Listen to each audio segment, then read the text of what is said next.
So good afternoon.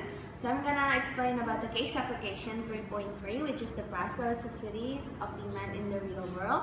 My name is Karina Putri Darmawan, and here is my presentation regarding the case application. So the first, I'm gonna tell you about the summary first. There is a data here. The table shows that the long run price elasticities of demand for most commodities is much larger than the corresponding short run price elasticity. As you can see here, there is a clothing, household, natural gas, tobacco products, electricity for household, wine, jewelry and watches, and also the gasoline, and also the short run and also the long run elasticity. So as you can see, the clothing here, and it states that 0.9, and then in the long run is 2.9. So you can see all here the elasticities. Here, the table shows that the price elasticities of the demand for clothing is 0.9 in the long run and 2.9 in the short run. So you can see there is a 1% differences increase in price, which leads to a reduction in the production in the quantity demanded. So if you see again, we're gonna subtract the elasticity, and this is the result.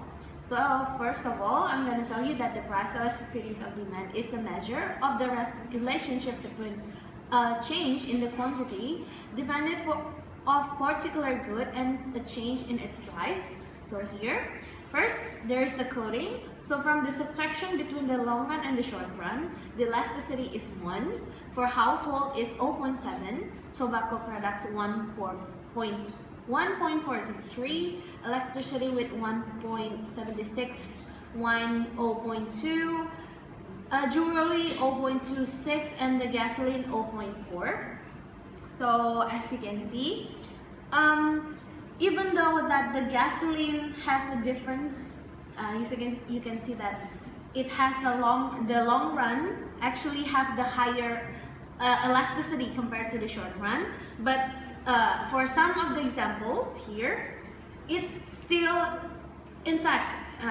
You can see here. So there are several of them which has reached the 1 point, but the other all still reach about 0 point something. So this is the differences. So the ones that got the 1 point something, it means that the price elasticity is larger because there are many substitutes of the product, of the good itself. Meanwhile, for the 0 point something, it's kind of difficult to find the substitute for the product. So, for example, we can find substitutes for the electricity. We can find, even though at first we have this electricity in a pile N, for example, but now the electricity can be moved from the water, and also from the wind, and also from the solar power. Also, there is tobacco products. There are lots of tobacco products here. So there's not only one brand, but also many of them. So consumer can also choose whichever that they want. And also, for example, for the 0 point something, maybe the gasoline. So even though there is a higher, in the long run, there have a higher elasticity, but it is still very difficult to find the substitute for the gasoline itself. Next, it should be noted that the estimated price elasticity of demand for any commodity is likely to vary, or sometimes widely, depending on the nation under consideration, the time period examined, and the estimation technique used. So we have to focus that in general, the more narrowly a commodity is defined, the greater is the price of elasticity of demand, because the greater will be the number of the substitution, just like I've explained. And yeah, maybe that's all that I can explain for today. So thank you for your cooperation, and good afternoon.